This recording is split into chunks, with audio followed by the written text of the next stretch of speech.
Kita nyo, puntahan natin ngayon, mga kababayan. Ano ba ang nangyayari ngayon dyan sa EDSA? Sabi nila, EDSA now, Marcos resign, dumami na. Takot na naman sila ngayon. Sabi nung isa, finally, mga mahalagang personalidad dumating na sa EDSA. Pagtingin ko, mga kababayan, anong personalidad yung nagpuntahan sa EDSA? Tingnan ko nga. Tuloy ang galaw. Oh. Tingnan natin kung meron bang mahalagang personalidad dyan. Oh. Wait. Hindi, anuhan lang natin. Sabihin na naman, nakaasar ka lang, GP. Pag nakita ka naman, bugbugin ka nila. Eh, bayaan mo sila. Mapanakit sila. Yung isa nga sabi, pag nakita daw ako, sapakin daw ako eh. Oh, kawawa naman talaga itong mga to. Oh.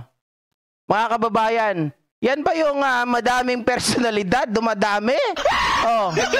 Eh, puro vlogger lang ata yan. Tapos yung mga tao, same lang din. Yung mga nagpunta nung nakaraan, puro hakot. Oh. Nasaan kayo? Eh, nandito lang kayo sa Quezon City. Punta na kayo dito, sama-sama tayo. Galing ang Canada, nakarating dito. Oo. Kailan ka dumating?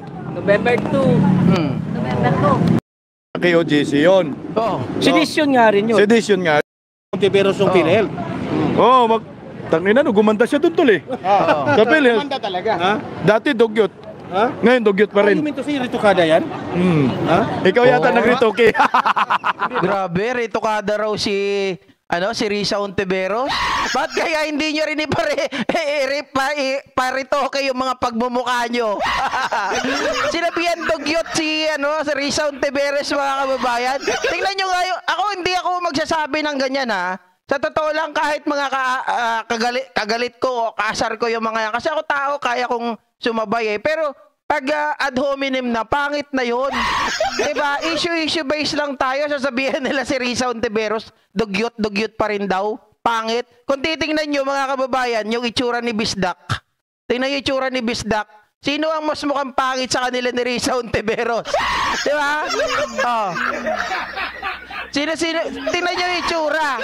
Oh, makapagsabi ng si Risa Ontiveros daw ay dugyot. Oh, tingnan niyo yung itsura ni Bisdak. Oh. 'Di ba? Eh mas maitim pa ata sa akin 'yan eh. Oh.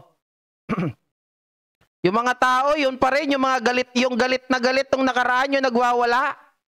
Oh. Asan ang tao diyan? Mas marami pa vlogger diyan eh. Mga kababayan, vlogger ata dyan, nasa 50. Oh. Ayo, parami na ng parami ang sumisigaw, Marcos resign. Wala naman ako nakikita. Oh. For patrimony and secure to ourselves and democracy under the rule of the law. The regime, truth, justice, love, equality, the peace and order to promulgate this constitution. Wala nang 1987 constitution. The preamble, saan na ngayon? Ng Senado, di ba? At saka Kongreso. Wala nang batas na tingnan. BBM resign, sigaw. BBM resign. BBM resign! Bakit? BBM resign! Subscribe nyo. Vlogger din yan, mga kababayan eh. Wala naman silang ibang makukuha, kundi vlogger din. Ang kanilang i-content, naka. Saan nyo po, organic lahat na nandito ngayon. Kahit pag organic kayo, ang mahalaga hindi kayo dumadami. Di ba? Oh.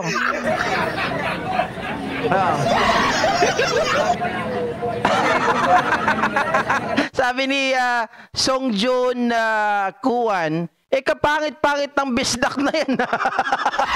Ang lakas nga ng loob eh, di ba? Sabi niya ganun, pangit daw, dugyot daw si Risa. Tapos pinagkakalandakan nila, mga kababayan, sa kanilang mga posts, si Risa daw may lalaki. Iruin nyo yung kanyang mga lalo na si Jason Sa. Grabe, no? Ang titindi. Oh. Yeah, lang sa kuwan? Nasa may UGC ra? Cebu ka. Ma'am Delna, mga desperado na. Ano po yung GMO, sir? Organic or GMO? Organic na tayo si Mr. Ano, wala tayong microphone. Wala tayong microphone, baka meron tayo. Kahit mega po na lang, meron ba? Dalhin mo. Yan na, no? Duterte na, oh. Duterte na, oh. Akala mo naman napakadami. Ilan tao naghiwa-hiwalay pa, oy! Tingnan nyo ha, ilan yung sumisigaw na nakataas ng Duterte, mga kababayan? Bilangin natin. Yung sumisigaw na Duterte, ito, nakataas kamay. Meron ba dito? Nakataas, 4. O, 4. Mga kababayan, ano ba yan? Pinaghiwa-hiwalay nyo ba, tapos pinasigaw nyo Duterte. Tapos, yung mga vlogger naman, mga parang asong gutom. Nakaabang for the content. Oh. Sabi nila, oy sir, ikaw din naman, inaabangan mo rin sila. Siyempre, for the content. Oh. Diba? Mga kababayan? Oh. Oh.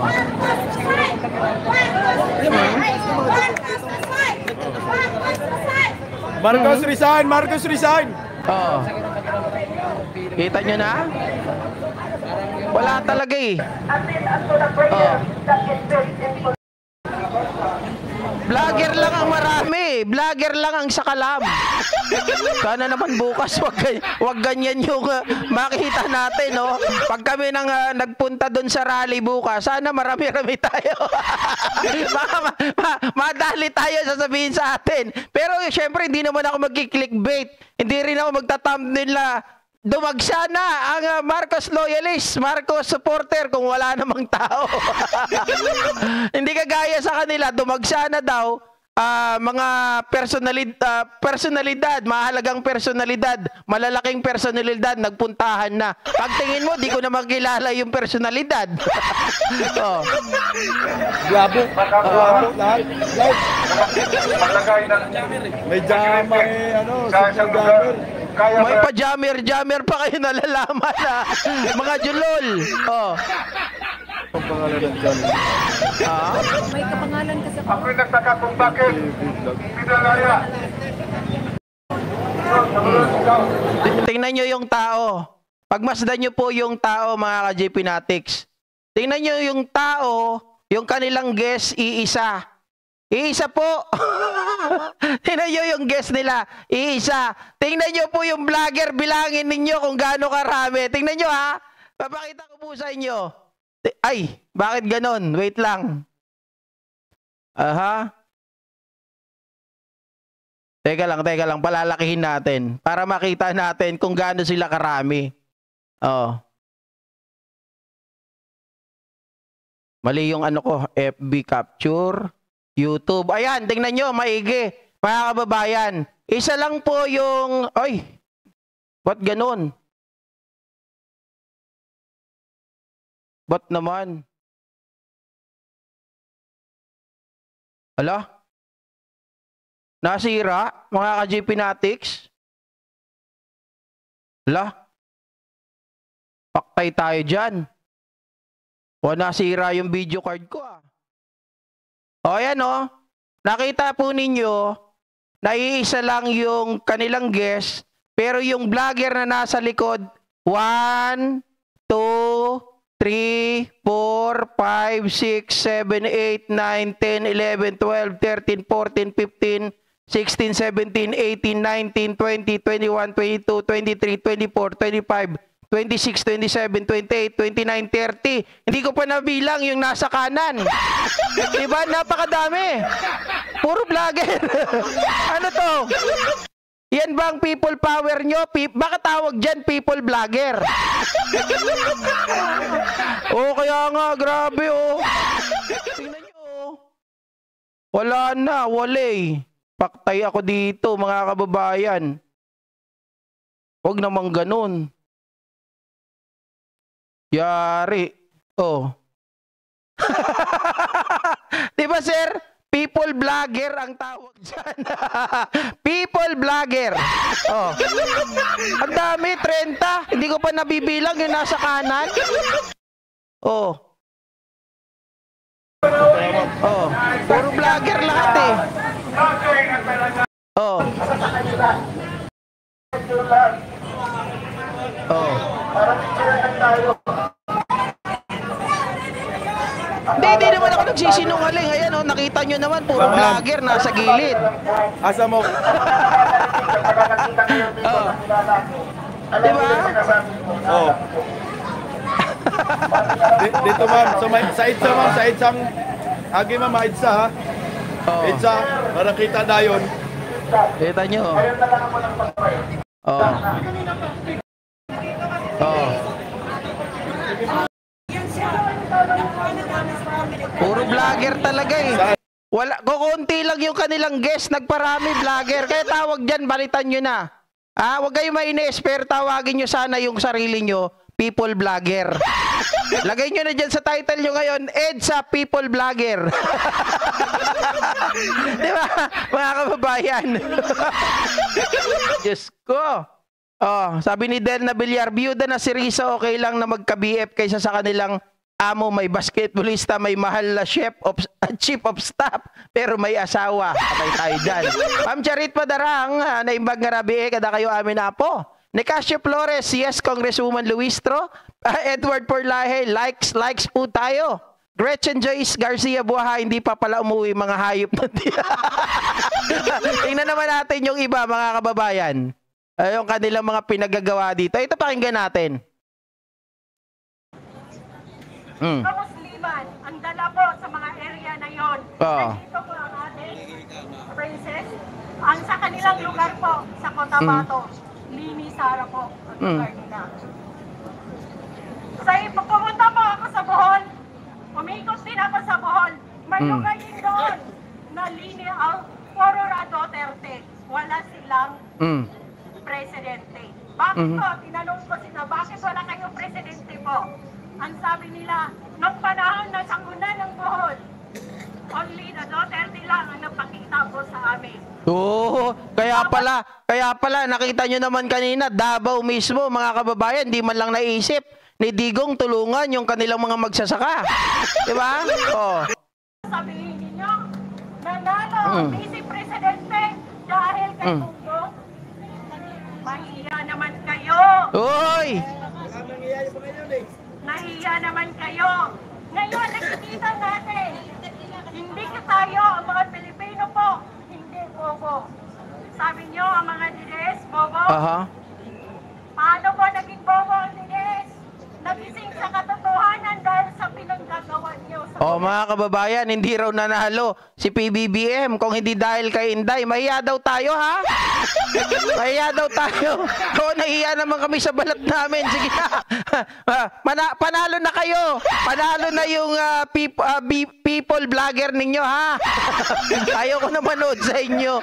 Kaya lang baka masiraan kami ng ulo. Kawawa naman kayo. Baka sabihin ninyo, pinagtatawanan nyo kami, baka mamaya sabihin nyo, pinagkakakitaan nyo yung mga video namin. Ay, nako, mga kababayan ko.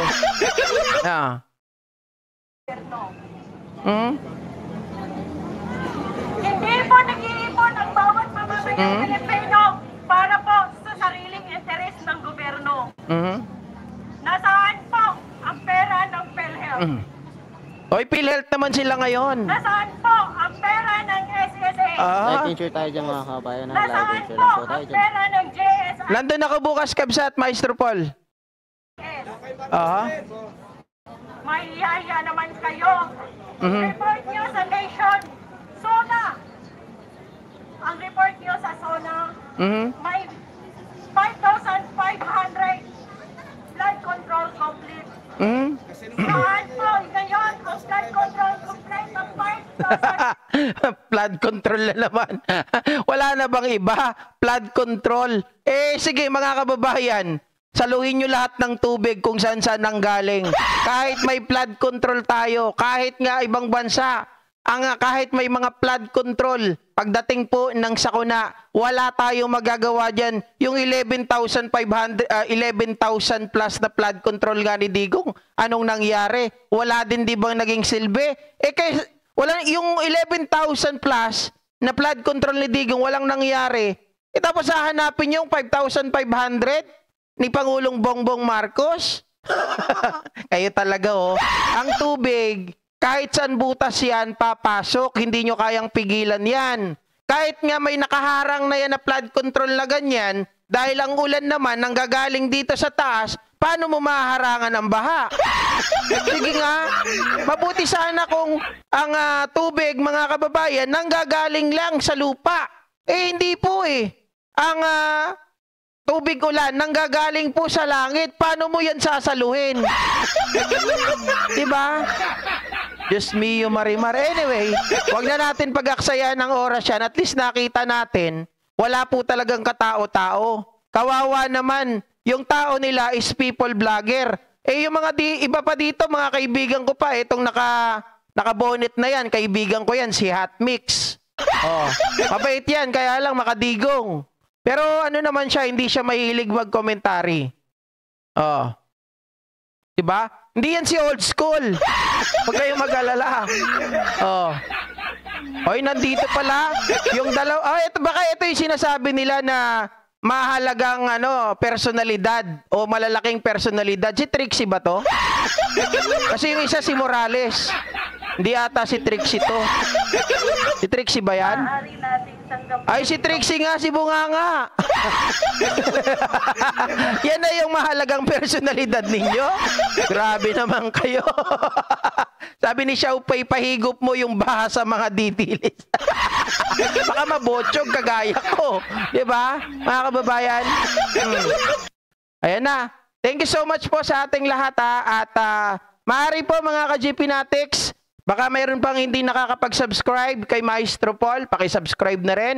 At nood din po tayo kay Tita Karks. Naka-live po siya ngayon na sagasaan ka na yung kanyang oras. Sorry naman, Tita Karks. Lipat po kayo doon, mga kababayan, at mayroon pa siya mga separate topics na hindi po natin pa natatopic, mga kababayan.